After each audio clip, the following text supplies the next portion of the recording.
ఒక కొండపైన ఒక చిన్న లోయకు ఎదురుగా 3 చెట్లు ఉండేవి. ఆ చెట్లు తమ ఆశలు, కలలపై చర్చించుకుంటున్నాయి.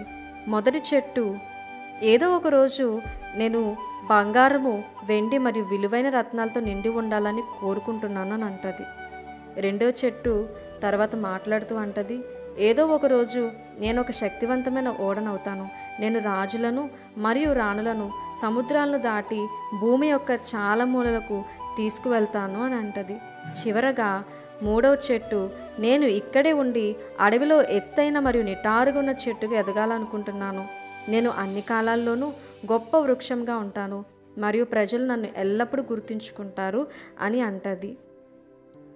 వారి కలలు నెరవేరాలని కొన్ని సంవత్సరాల పాటు ప్రార్థించిన తరువాత చెట్లను నరికివేసే వారి గుంపు వచ్చింది. వారిలో ఒకరు మొదటి చెట్టు వద్దకు వచ్చినప్పుడు, ఇది బలమైన మరియు అందమైన చెట్టులా కనిపిస్తుంది. నేను ఈ చెట్టును వడ్రంగికి అమ్మివేస్తాను అని అంటాడు. అతడు ఆ చెట్టును నరికివేయడం ప్రారంభించాడు. ఆ చెట్టు అనుకుంటది, ఖచ్చితంగా ఈ వడ్రంగివాడు నన్ను నిధిపెట్టిగా మారుస్తాడని తలుచుకొని సంతోషిస్తుంది. రెండవ చెట్టు వద్ద మరొక చెక్క కొట్టేవాడు ఇలా అన్నాడు, ఇది కూడా బలమైన చెట్టులా కనిపిస్తుంది. నేను ఈ చెట్టును షిప్ యార్డుకు అమ్ముతాను అని అంటాడు. రెండవ చెట్టు మొదటి చెట్టు కంటే చాలా సంతోషంగా ఉంటుంది. ఎందుకంటే అది ఒక శక్తివంతమైన ఓడగా మారుతుందని తెలుసుకొని చాలా ఆనందపడుతుంది. ఇతర కట్టెలు కొట్టేవాడు మూడవ చెట్టును చూడగానే చెట్టుకు భయం వేసింది. ఎందుకంటే అతడు ఇలాగంటాడు, నాకు ఈ చెట్టు ప్రత్యేకించి ఏమీ అవసరం లేదు, కానీ నేను దాన్ని నరికివేసి నాకు ఏదైనా అవసరం ఉంటే తర్వాత చూస్తాను అని అంటాడు. మూడో చెట్టు తన కలలు ఎప్పటికీ నెరవేరవని అనుకుంటుంది. మొదటి చెట్టు వడ్రంగి వద్దకు వచ్చినప్పుడు అది జంతువులకు ఒక సాధారణమైనటువంటి తొట్టిగా మార్చబడుతుంది. జంతువులు తినడానికి వీలుగా అది ఒక గాదెలో ఉంచి ఎండుగడ్డితో నింపబడుతుంది. ఇది మొదటి చెట్టు కలకన్నది కాదు లేదా ప్రార్థించినది కాదు, అందుచేత అది నిరాశ చెందుతుంది. రెండవ చెట్టును షిప్ యార్డ్కు తీసుకువెళ్లారు, కానీ అది పెద్ద ఓడగా మార్చబడలేదు. కొద్దిమంది మత్స్యకారులను మాత్రమే మోయగలిగే సాధారణ చేపల పడవగా అది మార్చబడింది. సముద్రాల మీదుగా రాజులను మరియు రాణులను మోసుకువెళ్ళే శక్తివంతమైన ఓడగా కన్నదాని కలలు కనుమరుగయ్యాయి. మూడో చెట్టు పెద్ద దూలాలుగా కత్తిరించబడి ఆపై చీకటిలో ఒంటరిగా మిగిలిపోయింది. చాలా సంవత్సరాలు గడిచాయి. మూడు చెట్లు తమ ఆశలు, కలలు మరియు ప్రార్థనలను మర్చిపోయాయి. చివరగా ఒకరోజు ఒక పురుషుడు మరియు ఒక స్త్రీ బస చేయడానికి ఆ పశువుల శాలకు వచ్చారు.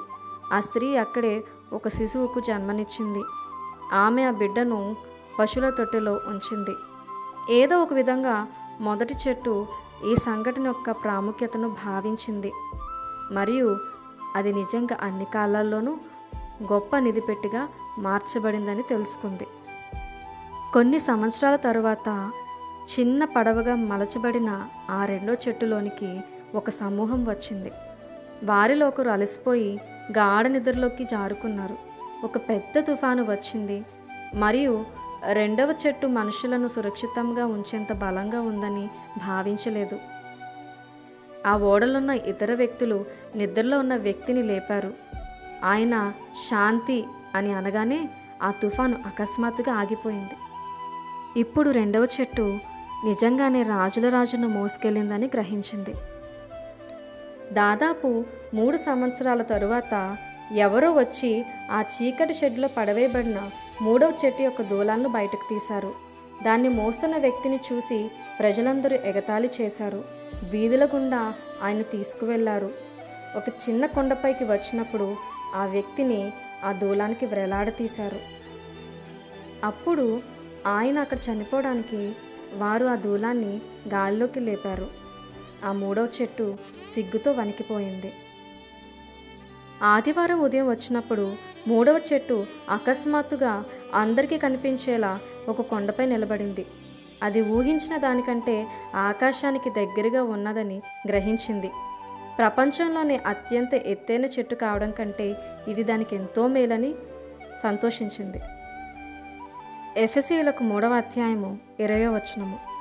మనలో కార్యసాధకమైన తన శక్తి చొప్పున మనము అడుగు వాటన్నిటికంటేనూ ఊహించు వాటన్నిటికంటేనూ అత్యధికముగా చేయ శక్తిగల దేవునికి అని రాయబడింది. ఈ దినాన్న దేవుని నుండి నువ్వేమైనా ఆశిస్తున్నావా? కానీ ఆశించినట్లు జరగడం లేదా? అయితే ఆ చెట్ల వలె దేవుడు నిన్ను కూడా నీవు ఊహించని విధంగా గొప్పగా దేవుడిని నిలబెట్టబోతున్నాడు. నమ్ముతున్నావా? అయితే త్వరలో దేవుని కార్యం చూస్తావు. దేవుడు నిన్ను దీవించునుగాక. ఆమెన్.